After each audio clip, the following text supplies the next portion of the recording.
Hello বন্ধুরা, তোমরা কেমন আছো? আশা করি ভালো আছো। আবারও নিয়ে চলে এলাম নতুন একটা ভিডিও। ভালো লাগলে লাইক কমেন্ট করবেন আর সব বন্ধুদের কাছে ভিডিওটা পুরোপুরি শেয়ার করে দেবেন। দেখতেই পাচ্ছ আমি এখানে সব রকম সবজি নিয়ে নিয়েছি। সব সবজি দিয়ে খাওয়ার রান্নাটাই আলাদা, মানে এত টেস্টি হয় সবজি রান্না করলে। কিভাবে রান্না করবেন সেটা একবার দেখে নিন, আর অতি অবশ্যই এই রেসিপিটা ঘরে বসে চেষ্টা করুন, তাহলে খুবই ভালো লাগবে। দেখুন আমি এখানে অনেক রকমের সবজি নিয়েছি। এখানে কী কী নিয়েছি তাও আপনাদেরকে জানানো হচ্ছে। বেগুন নেওয়া হয়েছে, সিম, আলু, গাজর, তারপরে এর মধ্যে ওলকপি আছে, একটু মূলো আছে, একটু বাঁধাকপি আছে। সব রকম সবজি মিশিয়ে এটা আমি কেটে নিয়েছি। দেখতেই পাচ্ছি আগে ভালো করে সবজিগুলো ভালো করে ধুয়ে নিয়েছি। 2-3 বার করে অবশ্য ধুয়ে নিতে হবে। অবশ্য নতুন আলু আছে, তার জন্য বালি বালি লাগতে পারে, যার জন্য আলুটা আগে কেটে অন্য পাত্রে রেখে দিয়েছিলাম। তারপরে আমি আলুটা এই সবজির মধ্যে দিয়ে দিয়েছি। আলুটা অন্য পাত্রে রেখে দেবেন, নাহলে বালি বালি হয়ে যাবে। সব রকম সবজি কেটে আমি তুলে নিয়েছি। এবার এখানে আমি ফুলকপির ডাঁটাটা কেটে নিয়েছি, কুচি করে কেটে নিয়েছি। এই ছোটো ছোটো করে এই যে ফুলকপির ডাঁটাগুলো বেশ কচি কচি ছিল, তার জন্য কেটে নিয়েছি। আর কটা লঙ্কা কেটে নিয়েছি, আর এখানে কড়াইশুঁটি দিয়েছি। এবার আমি ওই সবজিটার ভিতরে দিয়ে দেবো। দেখো কত সুন্দরভাবে কুচি করে কেটে নিয়েছি। আপনারা চাইলে অতি অবশ্যই কুচি করে কেটে নিতে পারবেন। আর যদি মনে করবেন যে বড় বড় করে কাটতে হবে, তাহলে এটা প্রেসার কুকারে দিতে হবে। আর যদি ছোটো ছোটো করে কাটেন কুচি করে, তাহলে প্রেসার কুকারে দেওয়া লাগবে না, ওই সবজির ভিতরে একবারে হয়ে যাবে। যাই হোক, এবার আমি তাড়াতাড়ি করে কী করবো, খানিকটা বড়ি নিয়ে নেব। এই যে বড়ি নিয়ে নিয়েছি, দেখতেই পাচ্ছ, ওই সবজির ভিতরে দেওয়ার জন্য। বড়িটা নিতেই হবে, বড়িটা দিলে তরকারিটা টেস্টি হবে। যাই হোক, আমি এবার কড়াই বসিয়ে দিয়ে দিয়েছি তাড়াতাড়ি করে। এবার কড়াইটা বসানো হয়ে গেছে অলরেডি। এবার কড়াইটা ততক্ষণে আমার গরম হোক, আমি জিনিসগুলো তাড়াতাড়ি গুছিয়ে নেই। কড়াইটা ভালো করে গরম করে নিতে হবে। আর এমনি শীতের সময় গরম হতে দেরি হয়। যাই হোক, আমি কড়াইতে এখন তেল দিয়ে দিয়েছি। কড়াইটা আমার গরম হয়ে গেছে। কড়াইটা এখন তেল দিয়ে দিয়েছি। তেলটা একটু গরম হয়ে যাক ভালোভাবে, একটু ধোঁয়া ধোঁয়া মতো উঠবে, তখনই আমি কালো জিরে ফোড়নটা দেবো। এবার শীতের সময় তো এমনি একটু দেরি হয়। যাই হোক, দেরিটা হবে না কেন, এত যা ঠান্ডা পড়ছে, তার জন্য একটু রান্নাবান্না সব কাজেই ছোলো ছোলো হয়ে যাচ্ছে। সব জিনিসই কাজে একদম কোনো কিছুতেই ভালো লাগছে না।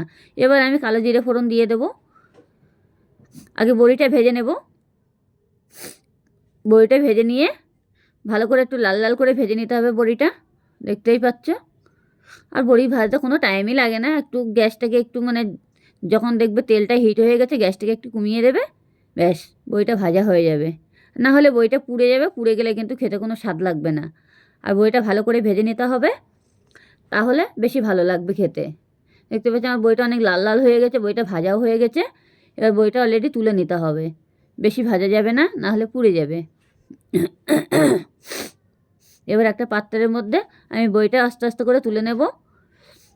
আর বেশি মচমচে হয়ে গেলে তখন বড়িটা একদম হয়ে যাবে, তোলা যাবে না। বড়িটা এত স্বাদি বড়ি, সে বলার মতো না। যেতে হোক, আমার বাবা এনে দিয়েছিল এই বড়িটা, এর জন্য আর ফেলতে পারছি না, আর কিছু করতেও পারছি না। খেতে তো হবে অবশ্য, মাছটা দিয়ে বেশি ভালো লাগে, সবজির মধ্যে দিয়ে খেলেও বেশি ভালো লাগে। এবার আমি বড়িটাকে তুলে নিচ্ছি, এই থালার ভিতরে তুলে নেব বড়িটা।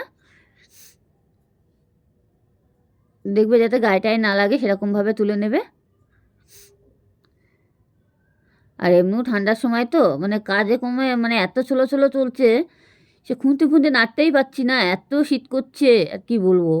আর শীতের সময় সবজি খাওয়ার মজাটাই আলাদা। এবার আমি তেলের মধ্যে কালো জিরে ফোড়ন দেবো। দেখো আমার বড়িটা অলরেডি হয়ে গেছে। এবার কালো জিরে ফোড়ন দেবো তেলের ভিতরে। বেশি কিছু মশলা দেওয়ার দরকার নেই। এই যে কালো জিরে দিয়ে দিয়েছি, বেশ। আর কটা লঙ্কা, লঙ্কা তো সবজির মধ্যেই দিয়ে দিয়েছি। এই যে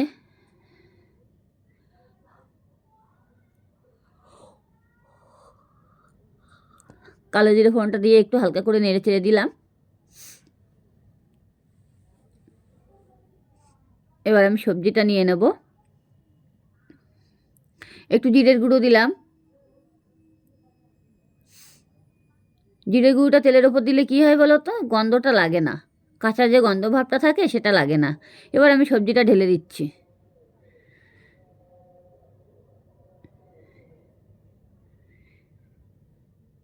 এই সবজিটা দিয়ে দিয়েছি অলরেডি। এবার এটাকে ভালো করে নাড়াচাড়া দিতে হবে, এটাকে ভালো করে নাড়তে হবে। আর এটা এখন একটু নেড়ে চেড়ে লবণ হলুদ যেটুকু দেওয়ার মতো সেটুকুই দিয়ে দিতে হবে।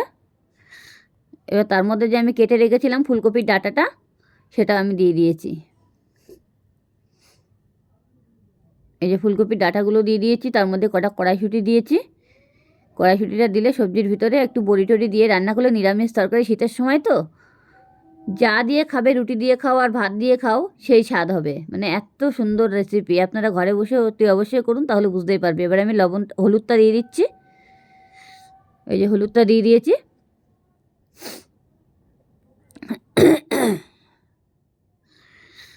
এবার আমি লবণ দিয়ে দেবো। লবণটা একটু বুঝে দেবেন, পারলে একটু অল্প দেবেন, লাস্টে নামানোর সময় একটু দেখে তখন দেবেন, নাহলে পুড়ে গেলে ভালো লাগবে না। সবজি তো, সব রকম সবজি এইভাবে রান্না করলে পরে মানে খুবই টেস্টি হয়। না খেলে বুঝতেই পারবেন না এত সুন্দর টেস্টি। একটু চিনি দিয়ে দিচ্ছি আমি একটু হালকা। আপনারা যদি চিনি খাবেন তা দিতে পারবেন, না খেলে না দেবেন, কোনো ব্যাপার নেই।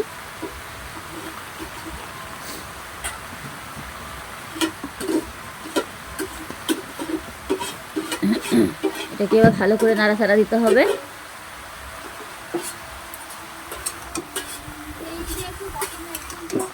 খুব সুন্দরভাবে নাড়তে হবে, এটা না নাড়লে পুড়ে যাবে। এবার গ্যাসটাকে খুব বাড়িয়ে দেবে, দিয়ে এটা ভালো করে নাড়াচাড়া দিতে হবে। নাড়াচাড়া দিয়ে কিছুক্ষণের জন্য ঢেকে রাখতে হবে। তার আগে আমি এটাকে নাড়াচাড়া দিয়ে নেবো। আর সবজিগুলো পুরো সেজে যাবে একদম, দেখে মনে হচ্ছে কতটা সবজি, কিন্তু রান্নার পরে অল্প একটু হয়ে যাবে। যে কোনো সবজিতে একটু বেগুন দিলে খেতে টেস্টি হয় আলাদা। অবশ্য আমাদের ঘরের লোকের জন্য একটু বেগুনটা খাওয়া যায় না, কারণ আমাদের ঘরের লোকের গায়ে চুলকানি আছে, তো তার জন্য যাদের একটু চুলকানি ভাবটা থাকে তাদের বেগুন খেলে আরও অসুবিধা হয়। আমাদের আবার বেগুনটা একটু বেশি খেতে আমাদের ঘরে পছন্দ করে, কিন্তু আমাদের ঘরের লোকের জন্য খেতে পারি না। দেখি এখন আমি সবজিটা ঢেকে দিলাম। এবার আমি একটু সর্ষে বেটে নিয়েছি, এ দেখো। এবার সবজিটার ভিতরে সর্ষেটা ঢেলে দেবো। এই যে দিয়ে দিয়েছি, হালকা একটু জল দিয়ে দিয়েছি, দিয়ে এটা ঢেলে দিয়েছি। দিয়ে এবার এটা ভালো করে নাড়াচাড়া দিতে হবে। বড়িগুলো দিয়ে দিলাম। দেখতে পাচ্ছি আমার সবজির জলটা অনেকটা টেনে গেছে। এবার বড়িগুলো দিয়ে ভালো করে নাড়তে হবে অলরেডি, যাতে পুড়ে যায় না। এবার এইভাবে একটু নাড়াচাড়া দিতে হবে। এই সময়টা একটু নাড়তে হবে, না নাড়লে তলায় লেগে যাবে। আর লেগে গেলে সবজির কোনো টেস্টই থাকবে না, তখন ধরা ধরা গন্ধ লাগবে। যাতে ধরা গন্ধটা না লাগে সেরকমভাবে নাড়াচাড়া দিতে হবে অলরেডি ভালোভাবে।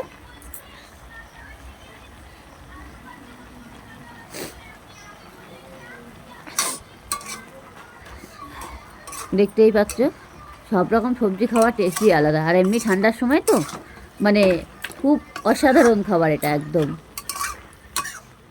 আপনারা যা দিয়ে পারবেন তাই দিয়ে খেতে পারবেন, কোনো অসুবিধা নেই। যদি মনে করবেন রুটি দিয়ে খাবেন খেতে পারবেন, যদি মনে করবেন ভাত দিয়ে খাবেন সেটাও খেতে পারবেন, কোনো অসুবিধা নেই। আর সবজি খাওয়াটা ঠান্ডার সময় খুবই উপকারী। আর সব রকমের সবজি খাওয়াটাই ভালো, স্বাস্থ্যের পক্ষেও উপকারী করে। অবশ্য আমাদের ঘরে সবসময় আবার সবজি হয়ই না বললেও চলে, খুব মাঝে মধ্যে একবার হয়তো সবজি হয়। কিন্তু আমরা আবার সবজি দিয়ে মাছ টাছ হয়, কিন্তু কীরকমভাবে সবসময় হয় না। আর এইভাবে খেতেও খুব ইচ্ছা করে, মাঝে মাঝে মন চায় যে এইভাবে করি খাই। এবার এটা ভালো করে নাড়তে হবে।